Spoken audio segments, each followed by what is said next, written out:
Summon Rani. Touch Fractured America. So that's two choices that we have. Let me just save.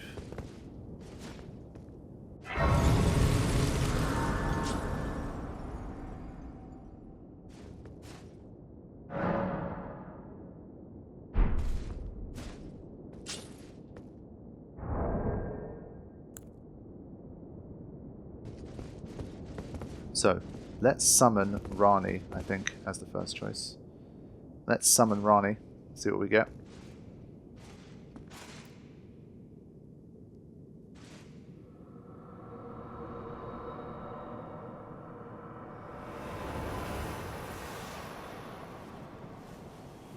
She's wearing Blythe's thing, that's a nice touch.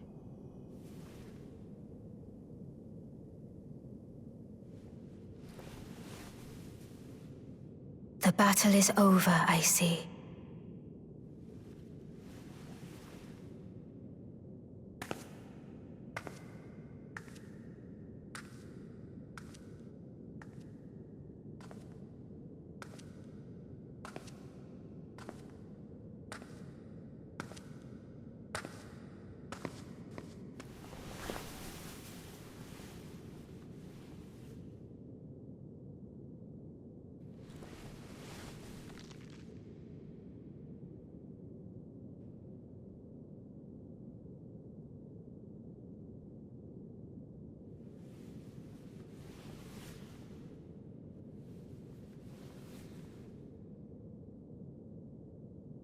I do solemnly swear to every living being and every living soul.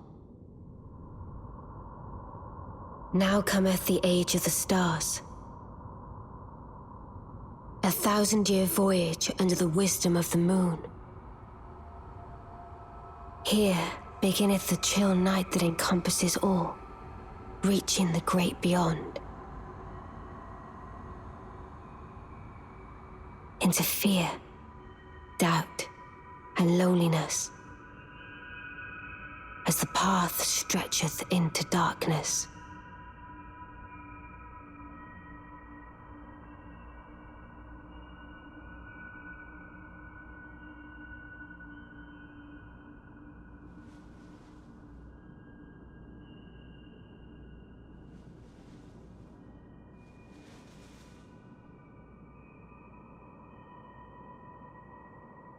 Well then, shall we?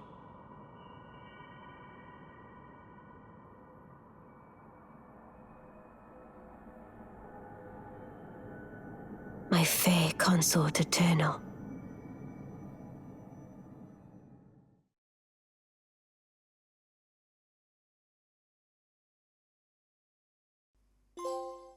Age of the Stars. There you go, my friends. That's your first ending. Wow, that was not... I was expecting more, but in classic Miyazaki and Soulsborne style, it was a very minimalist ending. So, the Age of the Stars cometh. And I guess Rani gets what she wanted to. I'm definitely very curious about what the other endings are like, so I'm not gonna like fully get into trying to like talk about the game from an overarching standpoint right now, because there's a lot of different ways in which it can end. So that was one way. I don't even know I don't even know what happens as a result of that end. What does that mean? Like, she was walking the path of the Empyrean. Like, I know little fragments and little pieces of the puzzle, but I definitely don't have any kind of like ability to truly put them all together. I mean, all we know is that the status quo, what was going on in the lands between, was probably not how things should continue. And so we put an end to whatever that is. But like, the age of being guided by the stars doesn't seem like such a bad idea, and the wisdom of the moon. So I think this is a pretty good ending. I think this is a pretty good outcome for us. And well, Rani's a pretty cool character, no pun intended. And so I think that's a good one. Now I guess the other option is to, I guess, restore America. Like, you don't summon Rani and you restore America. So I think that's like another ending, and then we'll see what the ending after that could be as well. So there's still some stuff to see, and then I'll have to just kind of spend some time talking about the game. Of course, after 150 hours, I definitely owe it to the game to do that. Whew. What an experience, man. Seriously. What an experience. Special thanks, writer-producer George R. Martin. So I don't know how long this is going to take. I don't know if it's like some 15-minute credits or not. I don't want to skip anything in case it's one of these. There's a credit scene after it, and if you skip the after credit scene too. So we're just going to wait for it and see what happens. I mean, especially for a masterpiece of a game like this, these guys deserve to have their names here. Now, I think for you guys that maybe aren't into Soulsborne as much, or this is like the first time watching one, and you're new to this genre of game and this style, I guess, you might be thinking, well, that was kind of a bit of a weird, kind of minimalist, unsatisfying ending. What actually happened? I don't really get it. What's the actual... What is the story of the game? And definitely, it's a similar kind of thing to what I felt with Bloodborne. Like this one, there was no mention of the phrase Elden Lord, so I don't think in this ending you even become an Elden Lord. I didn't see any like ring being mended or anything like that. This is just like putting an end to that entire thing. So that status quo ends, and a new era without the Elden Ring and without an Elden Lord, I think, dawns on the lands between. I think that's what it is, but I might be wrong. But what I will say about that stuff is I think it's one of those elements that really comes together nicely when you actually research it well. And so there's, of course, fantastic video guides on YouTube with like Vati Vidya being the top of the pyramid. And of course, once you're done with these games, the process of learning, like putting more pieces of the puzzle together and truly getting a grasp of the lore and the story is a really fun part of the process, and it adds even more to the experience, in my opinion. Now, if you're the kind of person that likes having all of their story presented in the game in a very easy to understand and digest way, then you're never going to be satisfied, I think, with this kind of storytelling style. And it is definitely a style with its own, and it's definitely love-hate. I mean, I don't completely love it, and it does clash with my own personal kind of style. But that being said, it's just these Soulsborne games, especially with Bloodborne, and now with this, it's one of those rare games where I give it a pass. Shadow of the Colossus was like another very minimalist storytelling game, but with that one, it was more like I understood what was going on, but like it was definitely minimalist. But this one is even further along that spectrum, where your fundamental understanding of what even is going on in the story sometimes is not that clear, and like once you get to the end and you see the credits roll, there isn't like, oh, okay, I get everything now, I understand exactly what's going on. And I think for a lot of people that's probably a common experience, and it does require kind of further reading, and you having someone who has taken the time to understand it, break it down, and for you to really get what's between the lines and the lines you didn't read, and how things are connected to each other, and it helps you build up a much better picture of the story and the world, and you can gain an even greater appreciation for the game. So for those of you guys that are a bit like, well, story-wise there wasn't really anything going on there, it's for some reason, in a very special and unique way, at least for me, it doesn't bother me that much with Elden Ring, and with Bloodborne it was the same. So I'm definitely looking forward to finding out more and kind of digging into these lore videos and trying to gain like a greater understanding of what's been happening and a greater appreciation for it all. So I'm definitely looking forward to that aspect too. But I will dig into more of this stuff and talk more specifically about it when I'm doing basically like a review episode where I try to talk about 150 hours worth of playing a game, which is something I haven't had to do for a very long time. I've only done it pretty much once on the entire channel, I would say, and that's the Final Fantasy X P Birdman mod. where I spent an insane amount of time playing that, and I had to try and sum up like the entire experience. But usually like 80 to 100 hours is like almost always the absolute maximum. This has just been an absolute colossus of a game. But we've got to be nearing the end of the credits now. I don't know what's going to happen. Does it just boot you back to the overworld? Are we going back to the title screen? You press continue? Not quite sure.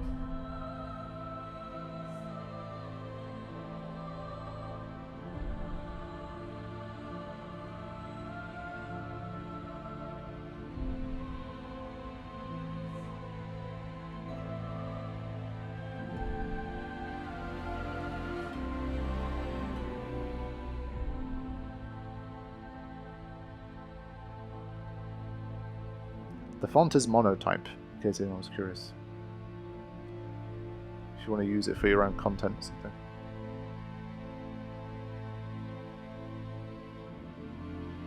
Yeah, managed to talk my way through pretty much all of it. So what now?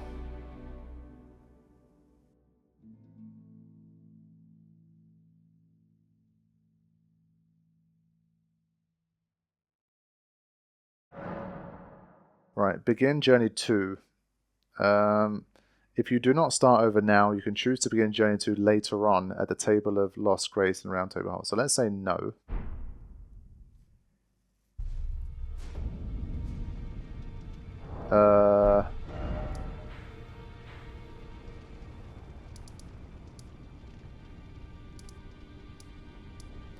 So now, I think I can... Let me just head back here anyway, let's just see what happens. I'm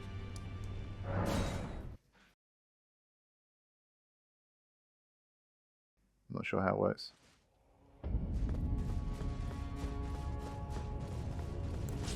I'm not sure if it just takes me straight back into the battle. So maybe you can just go here and fight again in order to... Ah, okay, it's completely blocked off now. Okay. Okay, so I've reloaded the save so that I can check out what the other ending is. So the first one was where we summoned Ronnie. Now the second one is where we touch Fractured Marika and see what happens. I guess we can... This was basically going on without any kind of Elden Ring, Elden Lord kind of situation. And I guess this one is kind of restoring the status quo and becoming the Elden Lord. So let's have a look. Mend the Elden Ring. Use Mending Rune of the Death Prince. So that's already 2 more endings here. Let's try. Let's have a look at this Mending Rune of the Death Prince. Rune gestated by Fia, the deathbed companion, used to restore the fractured Elden Ring when brandished by the Elden Lord. Formed of 2 Hallowbrand half-wheels combined, it will embed the principle of life within death into order.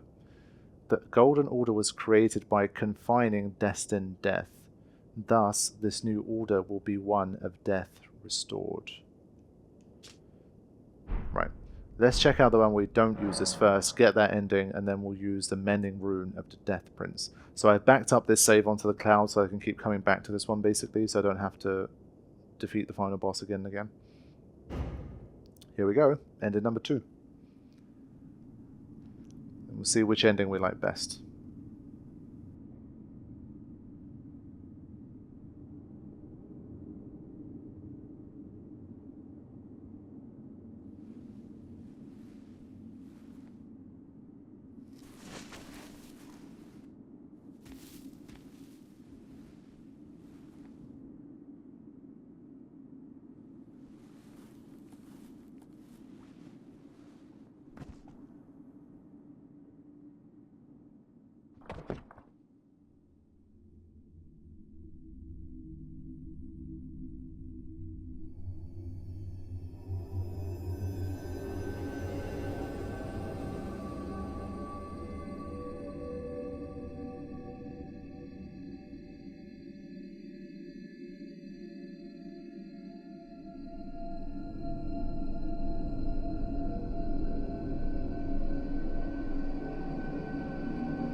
The fallen leaves tell a story of how a tarnished became Elden Lord. In our home, across the fog, the lands between.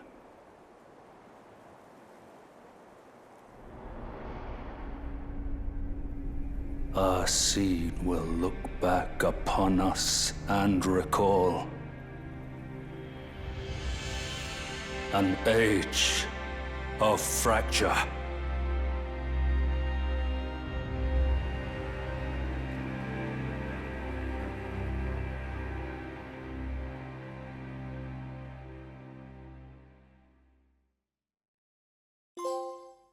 Elden Lord trophy earned. So again, a very, very minimalist trophy. A very, very minimalist finale. And we got this again. So yeah, I guess this one is like the most straightforward, basic ending that maybe if you don't side quest as much. Now, I don't know what the deal with the appearance of that message is with Ranni. So since I did Ranni's quest, she appears there. Now, my guess is if you ignored Ranni completely and you didn't do anything to do with her quest, then the option to call her probably doesn't appear there. Obviously, I haven't researched any of this, but that could possibly be the case. So I think this one is the one where if you were completely rushing through the game and you had no interest in any quests, you were just like, I want to defeat everything and become Elden Lord as soon as possible. Like, you're basically speedrunning the game. I think this is like the most straightforward ending that you can have. Because of course the only reason I have the mending death rune thing is because I did the fear side quest to completion. So normally, I don't even know, like I'm thinking now, if you don't get the Ranni ending because you didn't interact enough with Ranni and you didn't do her quest line, and you don't get the mending rune one, I guess there's only one. This is pretty much the ending. There isn't really anything else to it. So, I don't know, it would have been a very weird kind of experience. I think if I came all this way and I was just like, they were like, oh, you became the Elden Lord and you just get one shot of you on the throne and that's it, I'd be like, it's kind of lame. So the fact that there's multiple endings I think is definitely more interesting for me. Now, I can skip this time around, so that's what I'll do. Begin journey to no. So yeah, back to the round table we go. And I'm pretty sure once again it's the same story. It's not like you're going to be able to go back in again. And that Site of Grace is also gone. So I will have to reload the save from the cloud to see ending number 3. And then I'm basically going to show you guys, hopefully, and I'm going to find it myself, the most secret and difficult to get ending of the game. That's the one I'm going to probably conclude with. Because, well, I'll explain a little bit more in a second. Let's just get this save back again. So I'll rejoin you guys for the choice one more time. Okay, so for the third time, we are here. This time, use Mending Rune of the Death Prince. Let's do it.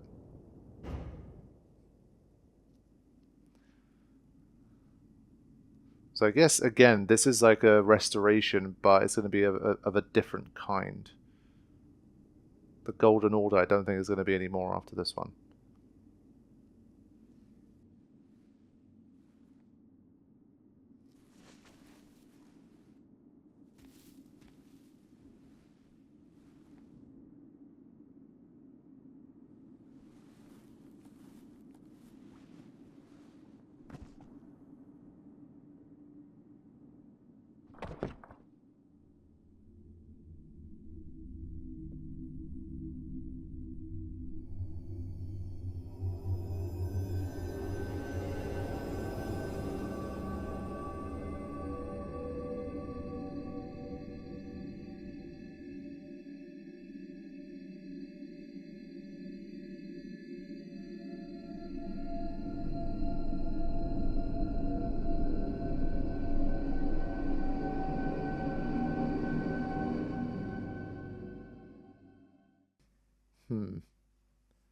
Okay.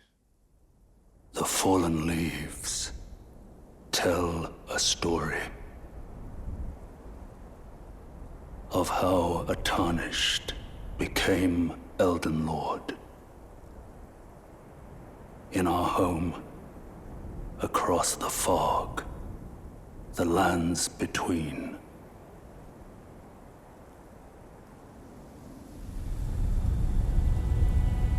Our seed will look back upon us and recall the age of the duskborn.